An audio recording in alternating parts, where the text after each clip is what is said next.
Hello dear students, myself Devar Chaudhary and I welcome you online platform of Bansal Classes Odisha.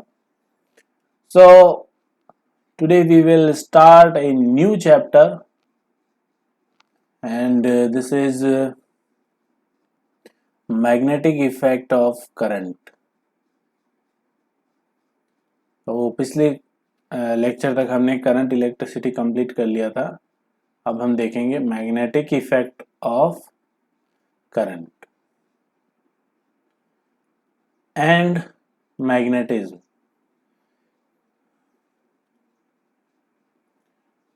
तो आज हम देखते हैं कि करंट का जो मैग्नेटिक इफेक्ट है उसके बारे में स्टडी करेंगे और इसी चैप्टर में दूसरा पार्ट है जो मैग्नेटिज्म का है जिसमें हमारा बार मैग्नेट, अर्थ का मैग्नेट, ये सब आएगा, उसके बारे में चर्चा करेंगे. तो शुरू करते हैं अपन मैग्नेटिक इफेक्ट ऑफ करंट से. अब जैसे एक साइंटिस्ट हुए जिनका नाम था ओरेस्टेड. ओरेस्टेड ने एक एक्सपेरिमेंट किया था, काफी फेमस एक्सपेरिमेंट था, और उसमें उन्होंने देखा था कि जैसे ही आप किसी वायर में करंट फ्लो करवाते हैं, लेट्स से यहाँ पर एक की लगा रखी है और की पहले ओपन है, इसका मतलब करंट यहाँ पे 0 है, और यहाँ पर अगर आप कोई कंपास रखते हैं यहाँ पे, तो कंपास में कोई कंपास मतलब जो मैग्नेटिक फील्ड मेजर करता है या फिर मैग्नेटिक फील्ड की डायरेक्शन बताता है, तो इसमें कोई डिफ्लेक्शन नहीं था. उसके बाद उन्होंने देखा कि अगर हम की को क्लोज कर दें, यहाँ पे की इंसर्ट करा दें इसके अंदर, तो देखा गया कि इस कंपास में ऐसे कुछ डिफ्लेक्शन आता है. अब ऐसा क्या हुआ, ओरेस्टेड ने देखा ऐसा क्या हुआ कि कंपास में डिफ्लेक्शन आया जब मैंने इसमें की क्लोज की तो यहाँ कुछ करंट फ्लो हुआ, यहाँ कुछ करंट फ्लो हुआ, और ये करंट जब फ्लो हुआ ऐसे, उसकी वजह से कुछ मैग्नेटिक फील्ड आया होगा, इसकी वजह से ही कंपास में डिफ्लेक्शन आया है. और फिर उन्होंने इसके बाद इसकी पोलैरिटी भी चेंज करके देखी, पोलैरिटी चेंज करके देखा तो कंपास में डिफ्लेक्शन भी उल्टी डायरेक्शन में आया. इसका मतलब उन्होंने जो गैस किया था कि शायद मैग्नेटिक फील्ड आया हो, वो बात कहीं ना कहीं सही थी. ओके. अब तो करंट के कारण करंट के कारण जो यहाँ पर फील्ड जनरेट हुआ, जिसकी वजह से ये कंपास की निडल डिफ्लेक्ट हुई, उसको नाम दिया गया मैग्नेटिक फील्ड, क्योंकि कंपास की निडल को सिर्फ मैग्नेटिक फील्ड ही डिफ्लेक्ट करवा सकता है. तो यहाँ से मोटा मोटी ये समझ में आ गया कि इसका मतलब करंट जब फ्लो होगी तो कुछ ना कुछ मैग्नेटिक फील्ड जनरेट जरूर होगा. तो ये ओरेस्टेड का एक्सपेरिमेंट था और उसने उससे एस्टेब्लिश किया, it means that current produces magnetic field. Okay. उसके बाद एक फेमस एक्सपेरिमेंट और आया, उसमें देखा गया कि जैसे मान लो ये कोई करंट कैरिंग वायर है, ठीक है, ऐसा भी हो सकता है, और इस करंट कैरिंग वायर में लेट्स से कि ऐसे करंट फ्लो हो रही है आई, और यहां पर इससे कुछ डिस्टेंस पर यहां पर एक पॉजिटिव, यहां पर एक पॉइंट चार्ज था Q. तो देखा गया कि इस Q चार्ज पे अभी नेट फोर्स 0 है. अब Q पे तब तक हमने यही देखा था कि जो फोर्स लगता है वो फोर्स लगता है आपका QE, इलेक्ट्रिक फील्ड के कारण जो फोर्स लगता है वो लगता है QE. तो यहां पर इस पे फोर्स 0 था, इसका मतलब यहां पर इलेक्ट्रिक फील्ड 0 है इस वायर की वजह से. ये बहुत ही बेसिक सी चीज है, लेकिन हमें समझनी पड़ेगी कि एक करंट कैरिंग वायर की वजह से किसी भी डिस्टेंस डी पे नेट इलेक्ट्रिक फील्ड कितना रहेगा, 0। करंट कैरिंग वायर कह रहा हूं। अब 0 क्यों रहेगा, क्योंकि इस वायर पे नेट चार्ज 0 है।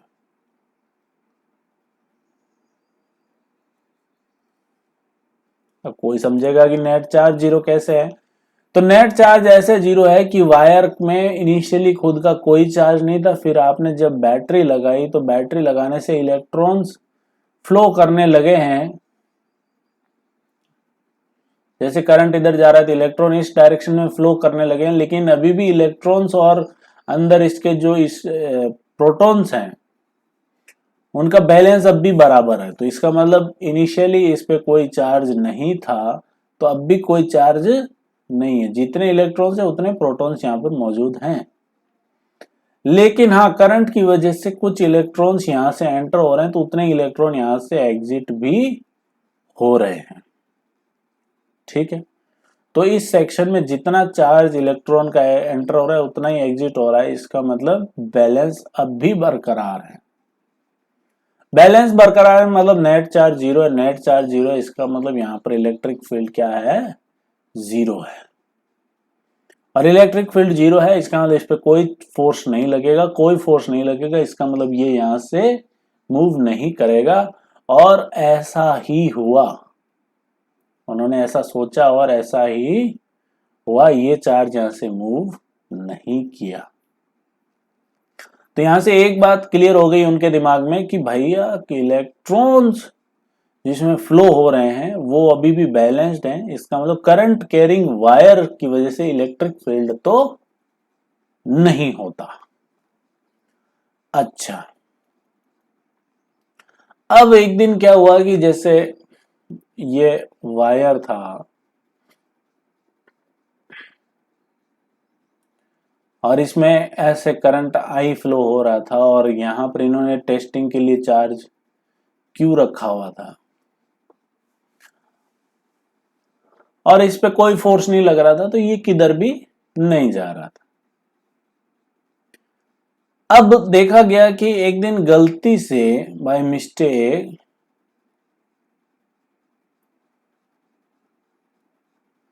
दिस चार्ज गेन्स वेलोसिटी,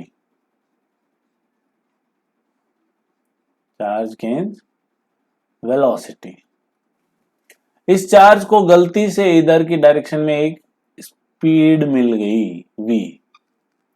तो ये देखा गया कि भैया देखो, यहां पर आप कह रहे हो कि इस डायरेक्शन में इलेक्ट्रिक फील्ड 0 है ना, इलेक्ट्रिक फील्ड 0, इसका मतलब इस चार्ज पे नेट फोर्स 0 रहेगा। तो चार्ज कैसा जाना चाहिए, नेट फोर्स 0 है मतलब अनडेविएटेड ऐसा जाना चाहिए सीधा ऊपर की तरफ, क्योंकि फोर्स नहीं है उस पर कोई। लेकिन ये चार्ज ऐसे ना जाके ये चार्ज गया कुछ ऐसे, चार्ज अपने पाथ से डेविएट हुआ, charge deviated from its path. इसका मतलब यह है कि एक चार्ज अगर डेविएट हुआ, इसका मतलब देयर इज ए फोर्स।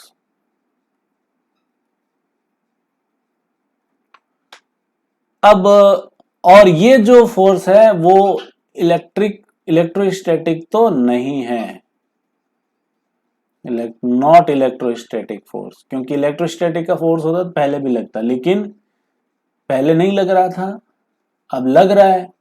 आपने इसके करंट में कोई चेंज नहीं किया, फिर भी इसको वेलोसिटी के कारण इस पे फोर्स लगा, मतलब ये फोर्स इलेक्ट्रोस्टैटिक तो नहीं है, होता तो पहले भी लगता।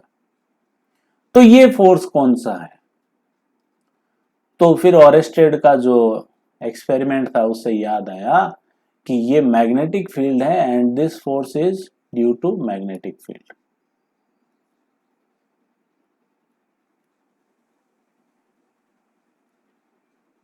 Due to magnetic field. तो ये मैग्नेटिक फील्ड के कारण लगने वाला फोर्स है जो इस चार्ज पे लग रहा है। ठीक है, तो अब हमने दो चीज देख ली कि ओरस्टेड ने बताया कि एक करंट कैरिंग वायर के कारण मैग्नेटिक फील्ड होता है, ठीक है। और दूसरी बात, वो मैग्नेटिक फील्ड एक पड़े हुए चार्ज पे फोर्स नहीं लगाता, जैसे यहां पहले पड़ा हुआ था तो कोई फोर्स नहीं लग रहा था, लेकिन चलते हुए चार्ज पे वो क्या लगाएगा, फोर्स। अगर यहां से चार्ज चलेगा तो ये उस पे फोर्स लगाएगा, चलते हुए चार्ज पे ये फोर्स लगाएगा। तो magnetic field act force on moving charges only, not on stationary charge. Electric field दोनों पे फोर्स लगाता है, चार्ज चाहे मूव कर रहा हो चाहे रुका हुआ हो। तो यहां से हमने मोटा मोटी ये समझा। अब हमारे इस चैप्टर में हम क्या क्या पढ़ेंगे, तो हम सबसे पहले पढ़ेंगे पहली चीज, और वो है कैलकुलेशन ऑफ मैग्नेटिक फील्ड।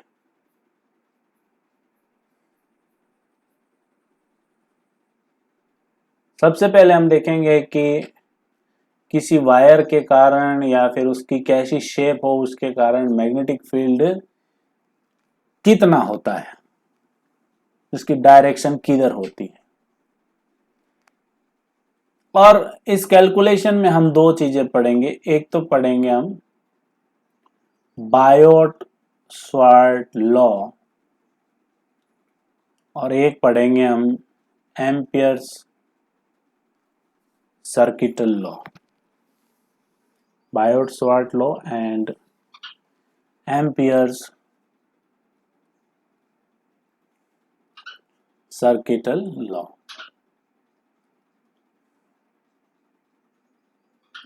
ये दो चीजें हम उसमें पढ़ें, और उसके बाद इसी चैप्टर का दूसरा पार्ट आ जाएगा कि मैग्नेटिक फील्ड निकालने के बाद हम पढ़ेंगे फोर्स ऑन मूविंग चार्ज, क्योंकि स्टेशनरी चार्ज पे तो मैग्नेटिक फील्ड फोर्स नहीं लगाता, मूविंग चार्ज पे कितना लगाएगा ड्यू टू मैग्नेटिक फील्ड, तो ये देखेंगे हम। ओके, तो चलिए शुरू करते हैं हम बायोट स्वार्ट लॉ से। तो बायोट स्वार्ट लॉ क्या कहता है,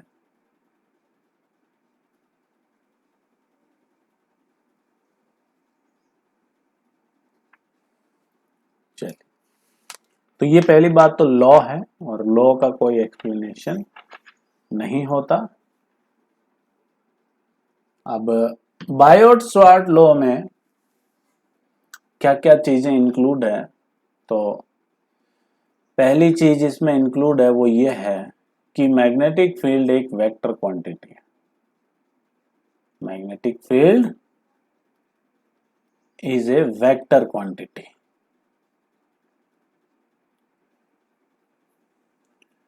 दूसरी बात, इसकी जो यूनिट होती है मैग्नेटिक फील्ड की, वो यूनिट होती है टेस्ला। क्या होती है, टेस्ला। या फिर इसकी यूनिट होती है गॉस। जब हम गॉस लॉ पढ़ते हैं, इसकी यूनिट गॉस नाम से रखेगी, ये सीजीएस यूनिट है, ये एसआई यूनिट है। और 1 टेस्ला जो होता है वो होता है 10⁴ गॉस, ठीक है। और इसकी एमकेस यूनिट कितनी होगी वो भी हम देखेंगे थोड़ी देर बाद। Got my point. अब बायोट स्वार्ट लॉ पे चलते हैं। छोटी छोटी चीजें हमने क्लियर कर ली। यूनिट क्या होती है मैग्नेटिक फील्ड की, टेस्ला, और गॉस होती है ये सीजीएस यूनिट है, ये आपकी एसआई यूनिट है। एमकेस यूनिट क्या होगी वो हम थोड़ी देर बाद देखेंगे। अच्छा, तो बायोट और स्वार्ट ने बताया कि लेट से कि कोई एक करंट कैरिंग वायर है ये वाला, और उसमें करंट फ्लो हो रही है लेट से आई। कितनी करंट फ्लो हो रही है? आई। तो इसकी वजह से यहां पर मैग्नेटिक फील्ड होगा, कहीं ना कहीं यहां भी होगा, हर जगह होगा। तो उसने कहा कि किसी करंट कैरिंग वायर में अगर आप एक एलिमेंट ले लें, लेट से आपने ये एक एलिमेंट ले लिया, इतना, कितनी लेंथ का ये है आपका छोटा सा एलिमेंट डीएल लेंथ का। तो इस एलिमेंट की वजह से, ये एलिमेंट बहुत छोटा है, इस एलिमेंट की वजह से यहां एलिमेंट से किसी भी पॉइंट, ये कोई पॉइंट पी है लेट से, और ये वेक्टर है आर वेक्टर, ये हो गया डीएल वेक्टर और ये हो गया आपका आर वेक्टर। एलिमेंट बहुत छोटा है, ये डीएल वेक्टर है और ये वाला आर वेक्टर, और बीच में कुछ एंगल होगा, ये एंगल सपोज थीटा है दोनों वेक्टर। तो यहां पे इस पॉइंट पे इस छोटे से एलिमेंट की वजह से जो छोटा सा मैग्नेटिक फील्ड आएगा डीबी, वो आएगा डीबी वेक्टर। ये लॉ है, तो ये आता है आपका mu naught upon 4 pi,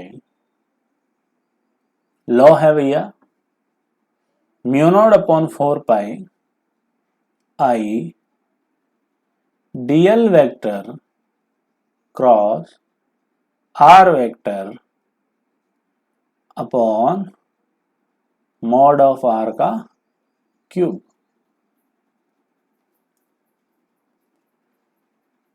dB equal to mu naught upon 4 pi dl cross I dl cross r upon are cube.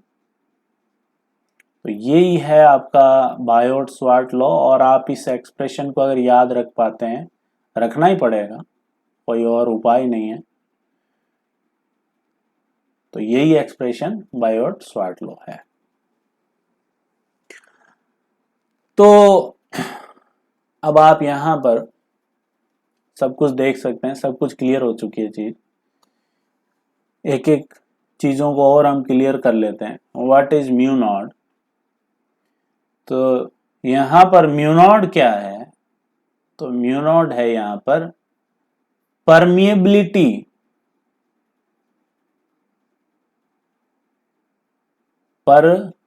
Permeability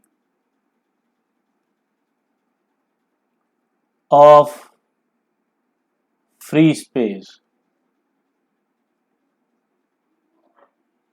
of free space. ये सब चीजें हम कहां देख रहे हैं? स्पेस में। अगर कोई मीडियम होगा तो वो फिर एक अलग बात होगी, यहाँ पर म्यू नॉट के साथ म्यू आर भी आएगा, म्यू रिलेटिव भी आएगा। तो ये mu naught is permeability of free space, ठीक है। और इसकी वैल्यू होती है म्यू नॉट की, बहुत ही प्यारी सी वैल्यू है, 4 pi into 10 to the power -7।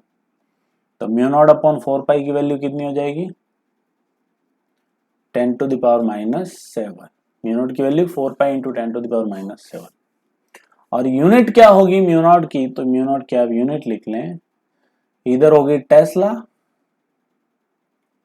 और इधर से डीएल की unit metre into metre square, ये मीटर क्यूब, तो बचा मीटर नीचे, तो वो आ गया ऊपर टेस्ला मीटर, और करंट की यूनिट एम्पियर। तो ये म्यू नॉट की यूनिट है टेस्ला मीटर पर एम्पियर। अब ये म्यू नॉट परमिएबिलिटी है, और उससे आप एक और चीज यहाँ पे देख सकते हैं कि जो लाइट की स्पीड होती है c, वो होती है आपकी 1 upon root over mu naught into epsilon naught. तो ये वहीं से म्यू नॉट को आप समझ सकते हैं। Epsilon naught permittivity free space, और mu naught is permeability of free space. ठीक है, और इसकी वैल्यू ये है। तो ये मोटा मोटी इसमें बायोट-सवार्ट लॉ का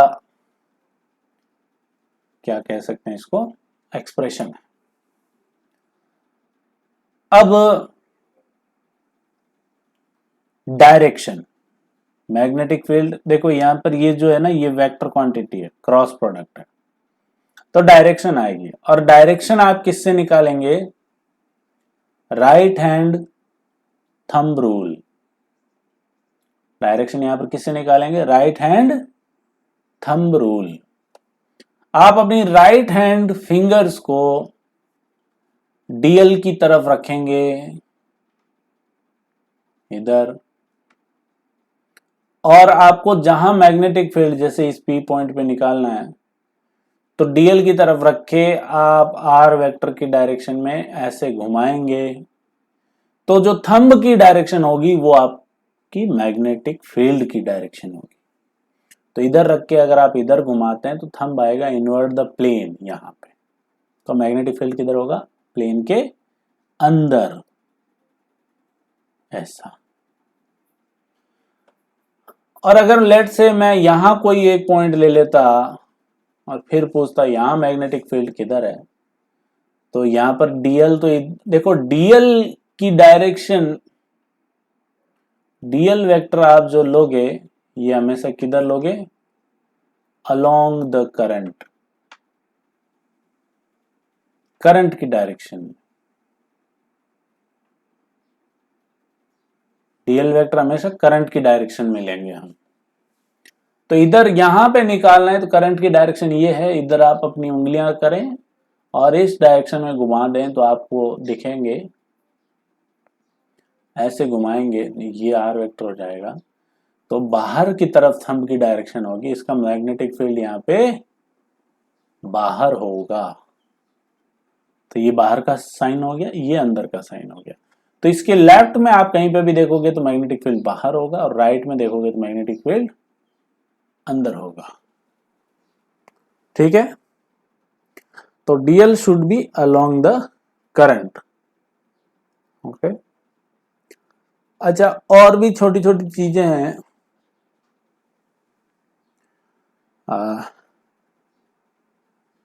आर वेक्टर, ये जो आपने आर वेक्टर लिया है यहां पे, ये आर वेक्टर, तो इसका हेड जो होगा, हेड ऑफ आर वेक्टर, ये कहां होगा, will be at where magnetic field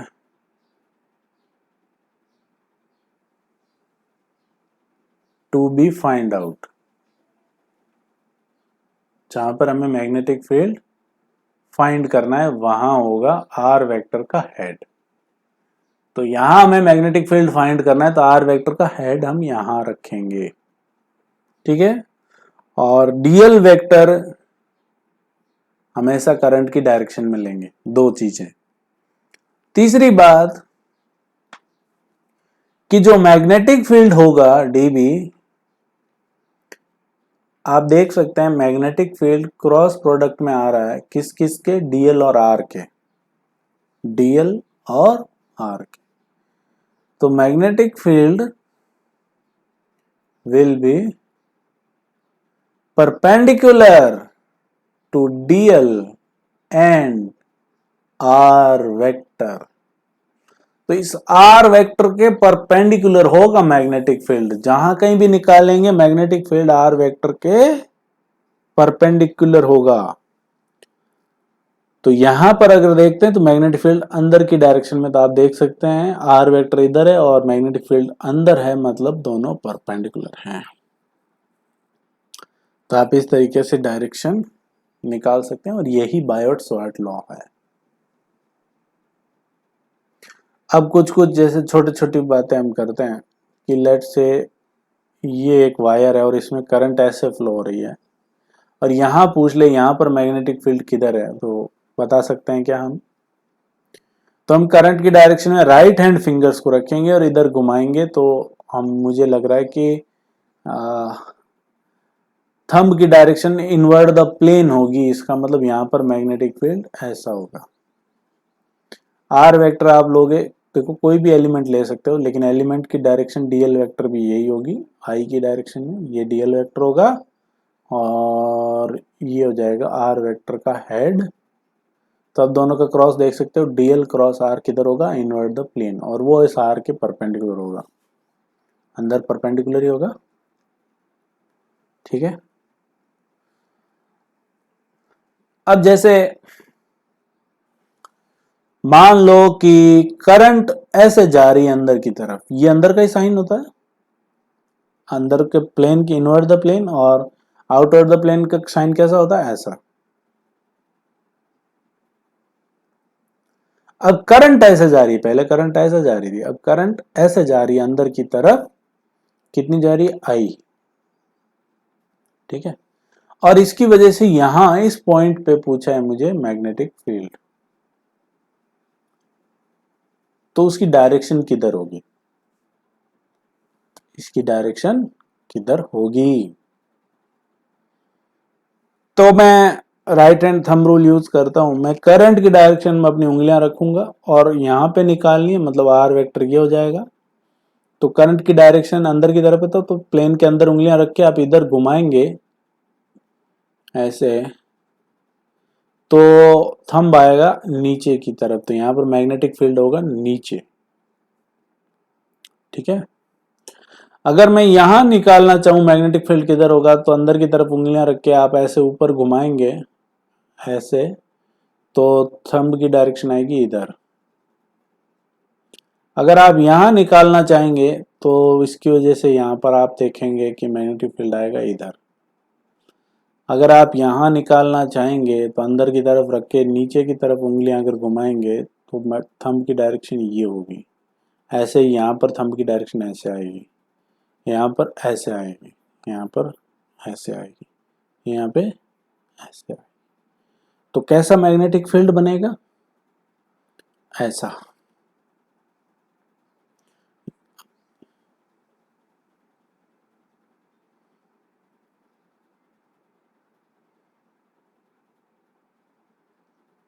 ऐसा लूप बनेगा मैग्नेटिक फील्ड का। तो मैग्नेटिक फील्ड एक लूप में एग्जिस्ट करता है, ये छोटी छोटी चीजें हैं, याद रख लो, समझ लो। मैग्नेटिक फील्ड एक लूप में एग्जिस्ट करता है। जैसे मान लो इसकी वजह से देखना है तो बाहर की तरफ उंगलियां रख के आप मान लो इस पॉइंट पे निकालना है, तो इधर घुमाएंगे तो थंब की डायरेक्शन ऊपर आएगी। यहाँ पर देखोगे तो बाहर की तरफ उंगलियां रख के अंदर ऊपर की तरफ घुमाओगे तो इधर आएगी, यहाँ पे इधर आएगी और यहाँ पे इधर आएगी। तो यहाँ पर मैग्नेटिक फील्ड कुछ ऐसा है, इस डायरेक्शन। तो मैग्नेटिक फील्ड अगर यहां निकालोगे तो यहां पर मैग्नेटिक फील्ड ऐसा आएगा। ठीक है, तो किस में एग्जिस्ट करता है, लूप में। मैग्नेटिक फील्ड हमेशा एक क्लोज लूप में एग्जिस्ट करता है। लेकिन याद करो, इलेक्ट्रोस्टैटिक फील्ड कभी भी क्लोज लूप में एग्जिस्ट नहीं करता। ठीक है, लेकिन मैग्नेटिक फील्ड हमेशा क्लोज लूप में एग्जिस्ट करता है। अब मैं एक वायर, जैसे मान लो कि ये एक स्ट्रेट वायर है और इसमें करंट ऐसे जा रही है, तो इसमें मुझे मैग्नेटिक फील्ड लाइंस ड्रॉ करनी है। तो कैसी फील्ड लाइंस बनेगी, तो आप हर एक पॉइंट पे मैग्नेटिक फील्ड निकालें। यहां पर अगर आप देखेंगे तो मैग्नेटिक फील्ड ऊपर की तरफ उंगलियां करके इधर घुमाएंगे तो अंदर की तरफ आएगा, और यहां पर मैग्नेटिक फील्ड बाहर की तरफ आएगा। तो यहां भी मैग्नेटिक फील्ड अंदर ही रहेगा और यहां बाहर रहेगा। इसके अंदर अगर मान लो मैं इस पॉइंट पे निकालूं अंदर प्लेन के अंदर, तो यहाँ पर मैग्नेटिक फील्ड इधर आएगा, और बाहर निकालूं यहाँ पे तो ये मैग्नेटिक फील्ड इधर आएगा। तो ये लूप ऐसे कंप्लीट होगा।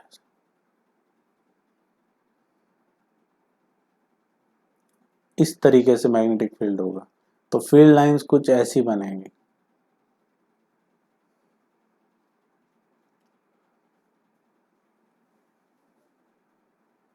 और आप यहाँ भी देख सकते हैं, यहाँ पे फील्ड लाइन, मैग्नेटिक फील्ड हर जगह होगा। इन्फिनिटी पे जाते जाएंगे तो कम होता जाएगा।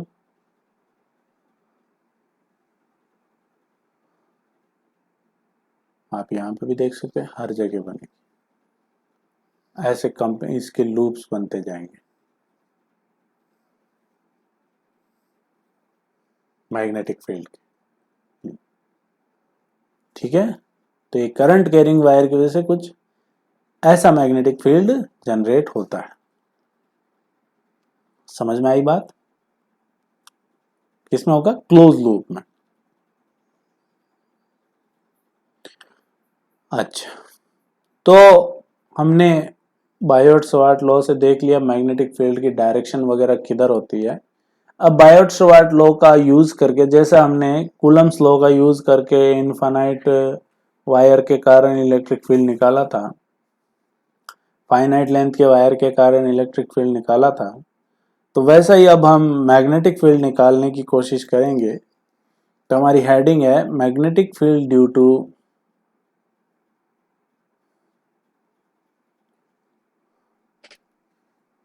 magnetic field due to finite length of wire, finite length of current carrying wire।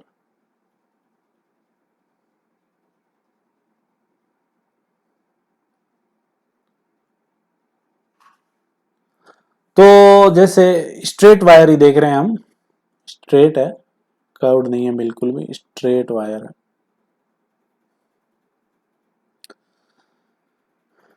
तो जैसे मान लो कि ये एक स्ट्रेट वायर है,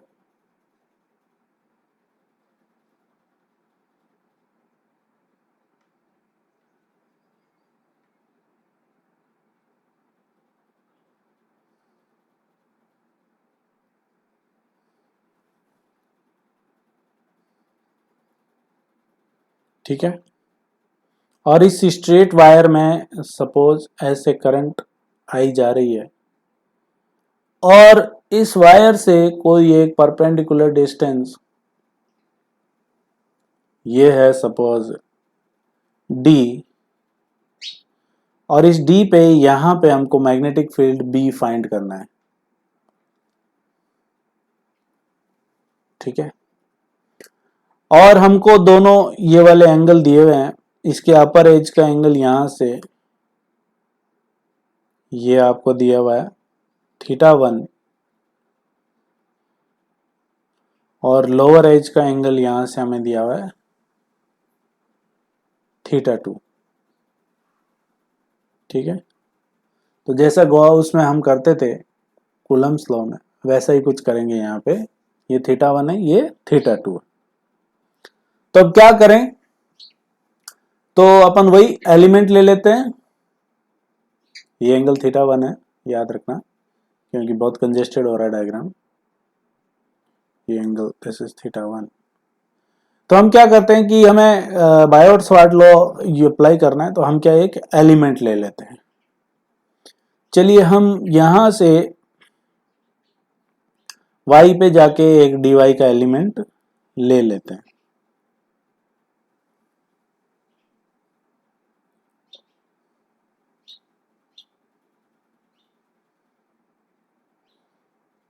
यहां से y पे गए और एक छोटा सा एलिमेंट ले लिया dy का, ये y है, और ये एलिमेंट ले लिया हमने dy का, और इसमें dl हो जाएगा आपका dy। dl कितना हो जाएगा? dy, ये एलिमेंट। इसकी वजह से यहां पर हम मैग्नेटिक फील्ड निकाल लेते हैं। तो मैग्नेटिक यहां से ही आप आर वेक्टर ड्रॉ कर लें तो ये हो जाएगा आपका आर वेक्टर। आर वेक्टर का हेड यहाँ पे होगा, ठीक है। तो अब इस छोटे से डीएल की वजह से यहां पर छोटा सा मैग्नेटिक फील्ड डीबी आएगा mu naught upon 4 pi I DL. DL यहां पर आपका डी वाई है, तो D Y vector cross are vector upon are cube. अब ये जो आपने डी वाई लिया है तो इधर से भी ये एलिमेंट आया होगा थीटा पे जाके डी थीटा वाला, तो यहां से आपने कुछ यही सेम एलिमेंट थीटा और ये डी थीटा है कि नहीं।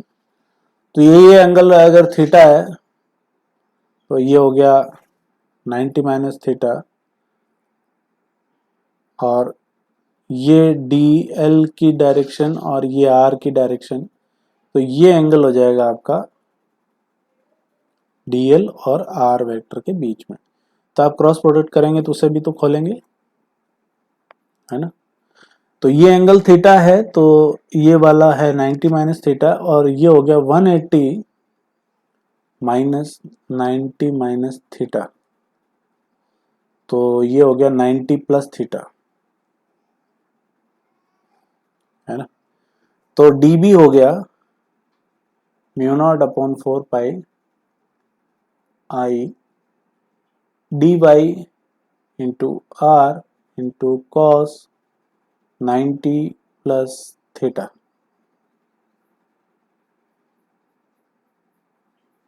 Okay, upon are cube. अभी हम और ज्यादा इसको सिंप्लीफाई करेंगे। तो यहां से एक आर से तो एक आर कैंसिल हो जाएगा, नीचे आर स्क्वायर बचेगा, ऊपर डी वाई है और नीचे आर स्क्वायर है। डी वाई में और थीटा में कुछ रिलेशन हमें निकालना पड़ेगा। तो ये लेंथ वाई है और ये डी है, ये आर है।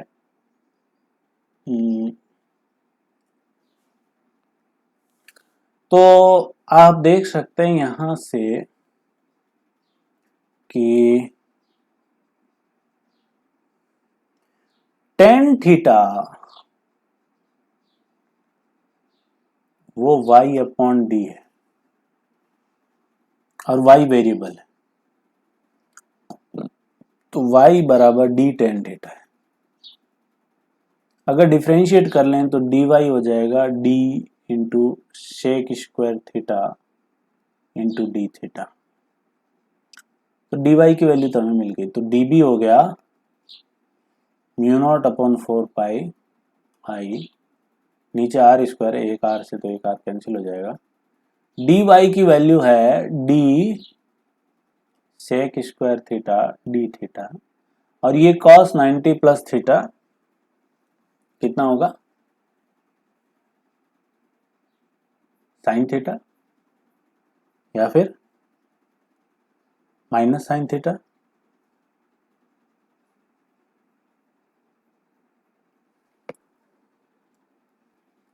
सॉरी, ये कॉस नहीं होगा, ये साइन होगा यहाँ पे, क्योंकि क्रॉस प्रोडक्ट में साइन, दोनों के बीच का साइन ऑफ एंगल लेते हैं हम,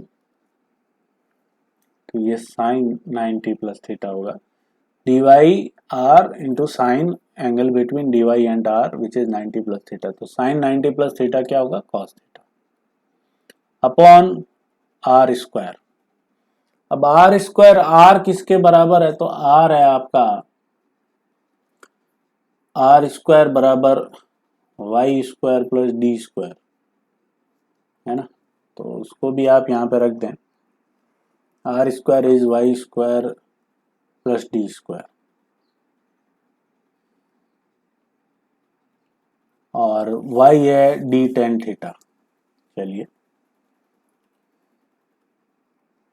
तो dB is equal to mu naught upon 4 pi I D sec square theta into cos theta into D theta upon Y is D tan theta, then D square tan square theta and plus D square, यहाँ से D square आप common ले लें, 1 plus tan square theta सेक square theta, और सेक square theta से ये सेक square theta यहाँ पे कैंसिल हो जाएगा, और एक डी से एक डी भी कैंसिल हो जाएगा। तो अब बड़ा आसान सा एक्सप्रेशन आ गया कि D B is mu naught upon 4 pi I upon D, क्योंकि डी तो परपेंडिकुलर डिस्टेंस है, कांस्टेंट है, cos theta into D theta. अब इसको हम इंटीग्रेट कर लेंगे, थीटा की लिमिट लगाएंगे, कहां से कहां तक लगेगी थीटा की लिमिट, तो थीटा की लिमिट आप देखें यहां पे, तो थीटा आपने ऐसे लिया था, तो इस डायरेक्शन में थीटा पॉजिटिव रहेगा, अपोजिट डायरेक्शन में थीटा नेगेटिव रहेगा, तो माइनस थीटा 2 से प्लस का थीटा 1, माइनस थीटा 2 से प्लस का थीटा 1। चलिए ये आ गया आपके पास एक्सप्रेशन। क्या आएगा फाइनली डीबी का, इसका इंटीग्रेशन करेंगे तो बी आएगा, बी कितना आएगा, mu naught upon 4 pi D I cos theta का इंटीग्रेशन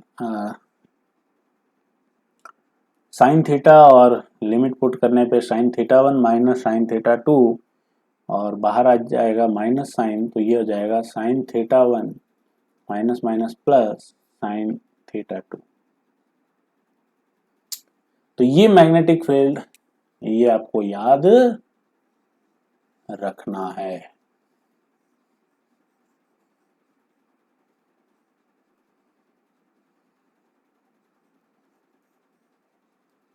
अब कईयों को लग रहा होगा कि हमने कूलम्स लॉ में तो पहले कंपोनेंट किए थे मैग्नेटिक इलेक्ट्रिक फील्ड के, यहाँ तो कंपोनेंट किए ही नहीं। तो भैया यहाँ कंपोनेंट करने की जरूरत भी नहीं है, क्यों नहीं है, आप देख सकते हैं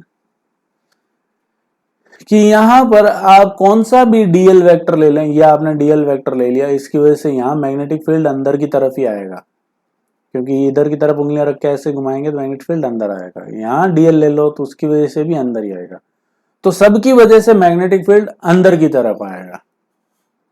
डायरेक्शन आप राइट हैंड थंब रूल से आराम से निकाल सकते हैं, करंट की तरफ राइट हैंड फिंगर्स रखें और curl the finger in the direction of desired point where magnetic field is to find out, then thumb will represent the direction of magnetic field. तो सबकी वजह से मैग्नेटिक फील्ड अंदर आएगा, तो हमें कंपोनेंट करने की जरूरत नहीं है, हम डायरेक्ट ऐड कर सकते हैं।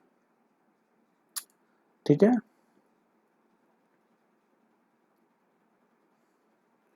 तो ये मैग्नेटिक फील्ड रहेगा mu naught I upon 4 pi d sine theta 1 plus sine theta 2। अब आपने थीटा 1 और theta 2, theta 1 and theta 2 are angles,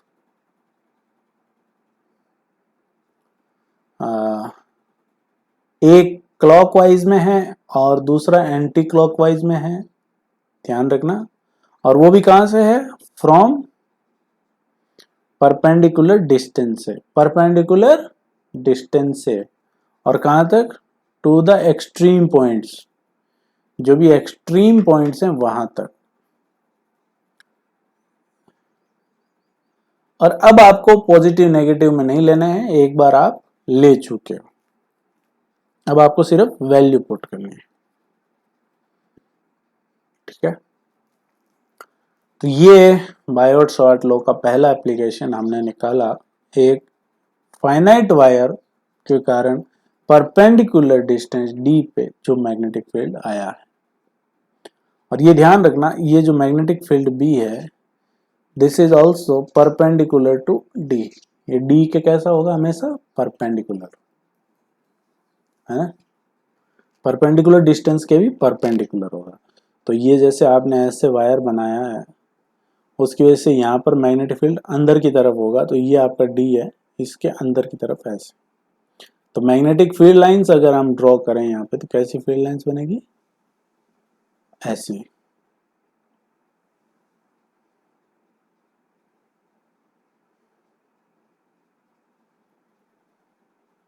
ठीक है, सर्कुलर शेप में।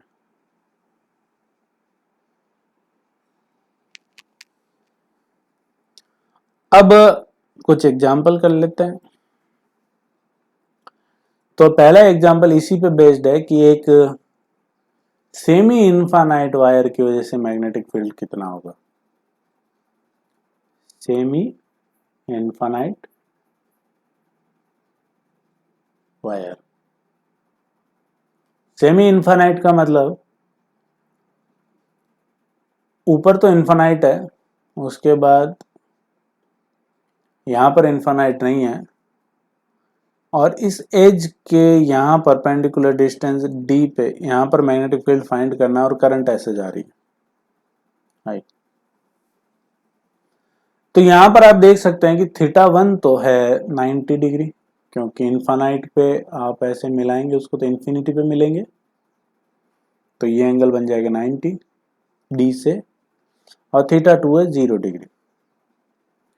तो बी कितना हो जाएगा, बी हो जाएगा mu naught upon 4 pi D I sine theta one sine 90 plus sine 0, sine 90 is 1, तो बी आ गया mu naught I upon 4 pi D, semi infinite की वजह से मैग्नेटिक फील्ड।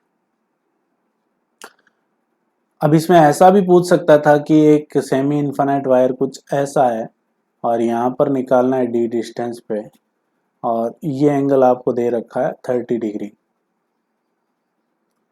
तो इसकी वजह से कितना हो जाएगा, थीटा वन यहाँ पर 90 है, थीटा टू यहाँ पर 30 है,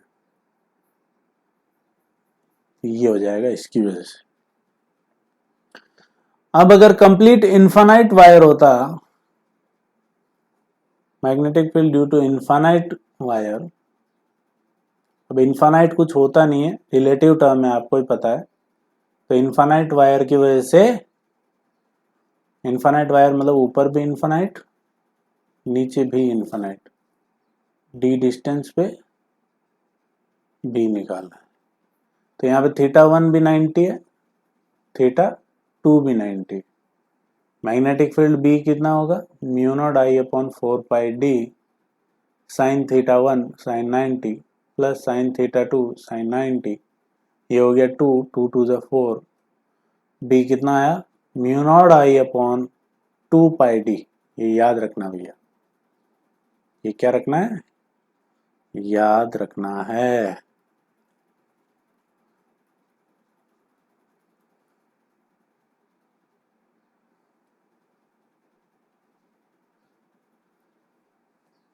mu naught I upon 2 pi D.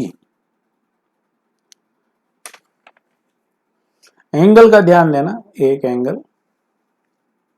Clockwise में, दूसरा एंगल एंटी क्लॉकवाइज। अब इसमें भी एक इंपॉर्टेंट पॉइंट है कि जैसे मान लो ये वायर है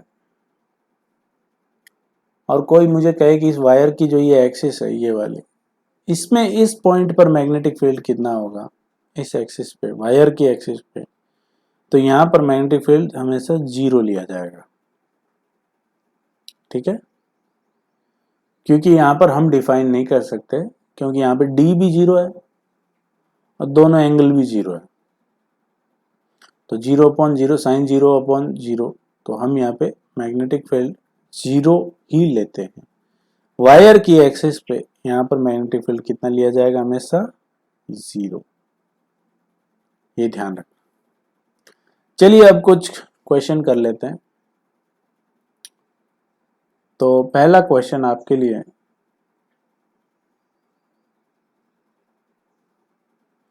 कि एक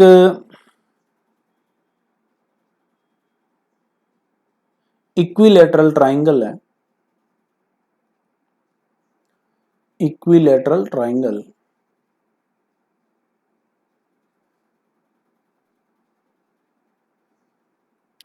और उसमें करंट कुछ ऐसे फ्लो हो रही है, करंट आई है,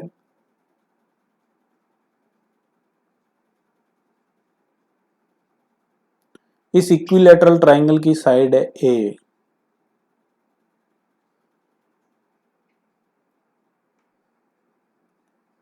आपको बताना है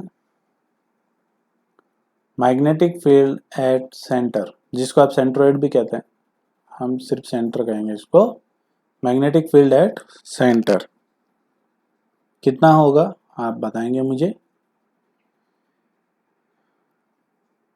फिर एक और क्वेश्चन देख लेते हैं, ये होमवर्क की फॉर्म में है, आप सॉल्व करेंगे इसे। एक इनफाइनाइट वायर है,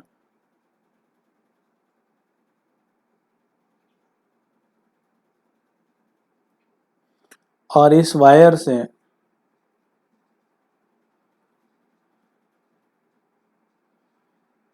यहां से ये डिस्टेंस आपको ए दी है और ये पॉइंट पी है, इस पी पे आपको मैग्नेटिक फील्ड फाइंड करना है कितना होगा। करंट इसमें जो जा रही है वो इस तरीके से जा रही है, और ये ए है और ये एंगल आपको दिया हुआ है, ये एंगल है आपको दिया हुआ 37 डिग्री। ठीक है, तो इसमें बताएंगे आप। और एक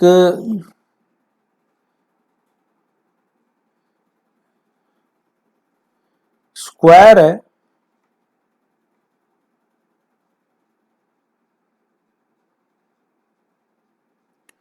और इस स्क्वायर में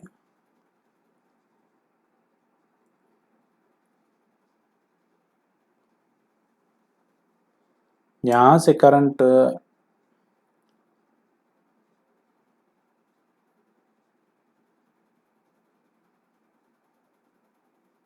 सॉरी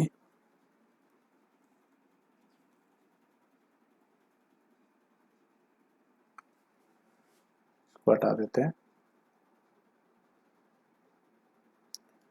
इस स्क्वायर में कुछ इस प्रकार, ये इसका सेंटर है, स्क्वायर का साइड ए है, और यहां से करंट एंटर कर रही है,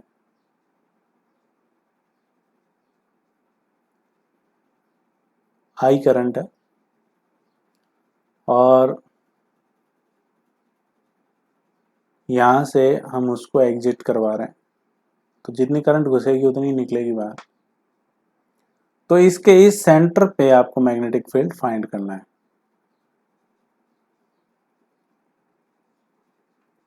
ठीक है, यहां से करंट कुछ डिवाइड होगी, आपको निकालना है किस हिसाब से डिवाइड होगी, और यहाँ पर नेट मैग्नेटिक फील्ड कितना होगा और उसकी डायरेक्शन किधर होगी। ठीक है,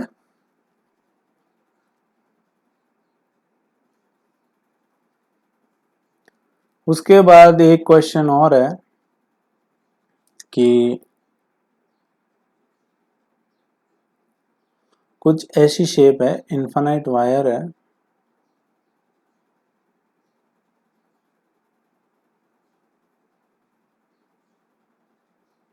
और उसके बाद इसको हमने यहां से बैंड कर दिया यूं,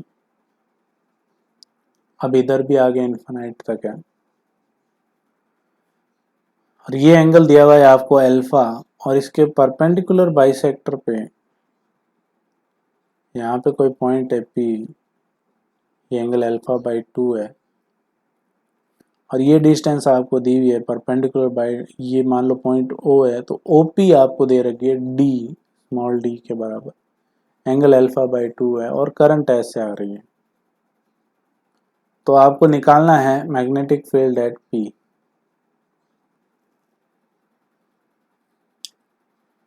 चलिए, इतना आप करेंगे, बहुत ही आसान आसान क्वेश्चन है, आई होप आप इसको अच्छे से कर पाएंगे। और फिर हम देखते हैं नेक्स्ट क्लास में और इसमें क्या कर सकते हैं, और एग्जाम्पल उठाएंगे और एग्जाम्पल सॉल्व करेंगे। तो तब तक के लिए चलते हैं हम, टाटा बाय बाय।